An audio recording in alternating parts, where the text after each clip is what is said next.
The human body is an incredibly complex biological machine engineered and designed for varying degrees of dynamic movement. It thrives on motion. But what happens when you stop moving? Specifically, what happens if you completely stop stretching? Just never taking your joint to their full range of motion. Let's take our subject, Bob, through a timeline of progressive immobility. Phase 1. The first week. You've stopped reaching for high shelves. You sit at your desk for 8 hours, then sit on the couch for 4. Initially, you just feel tight. This isn't permanent damage yet. It's mostly neurological. Your nervous system is just keeping muscles partially contracted because they're constantly in a short position. Think of your hip flexors while sitting.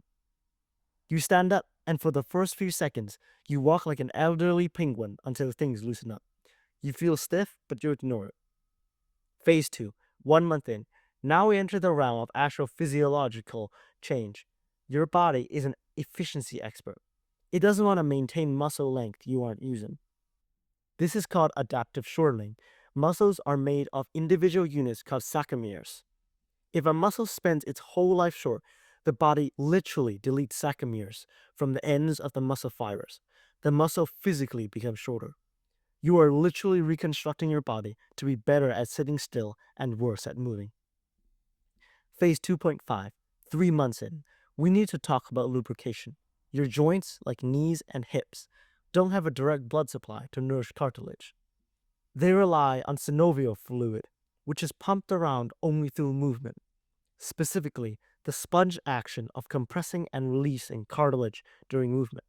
No movement equals no pump. Bob's joints are now a desert. Without that lubrication, the cartilage begins to slowly malnutrition and dry out. The gliding surfaces become grinding surfaces. Phase 3, 6 months. Now if we talk about fascia. Fascia is the connective tissue webbing that surrounds every muscle, bone, and organ. When healthy, it's hydrated and slippery, allowing muscles to glide past each other. When you don't stretch, it dries out. It gets matted down. It turns into a substance affectionately known in the anatomical world as fuzz. Your posture is now visibly changing. Your shoulders round forward because your chest muscles are adaptively shortened.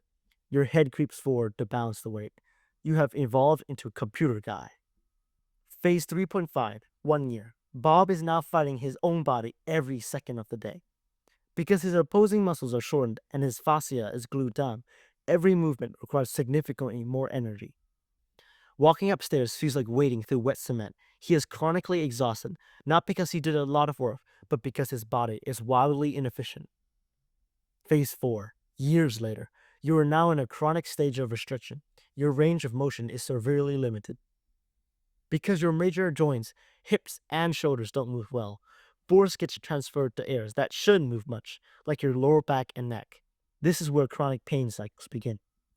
Furthermore, your dehydrated, stuck fascia, and shortened muscles mean that suddenly asking your body to do something dynamic, like sprinting for a bus or picking up a heavy box, comes with a massive risk of tearing something. You are brittle. Phase 4.5, decades later. Stiffness mimics aging, but it also accelerates it. Those dry, grinding joints from Phase 2 have now manifested as early osteoarthritis. The body reacts to constant, uneven pressure by growing extra bone spurs in an attempt to stabilize the area. The human body operates on a use it or lose it policy, and it is terrifyingly efficient at the losing it part. The good news is that tissue remains plastic. It can be changed back, but it takes way longer to undo the stiffness than it took to create it. Just stretch a little bit. Don't let the fuzz win.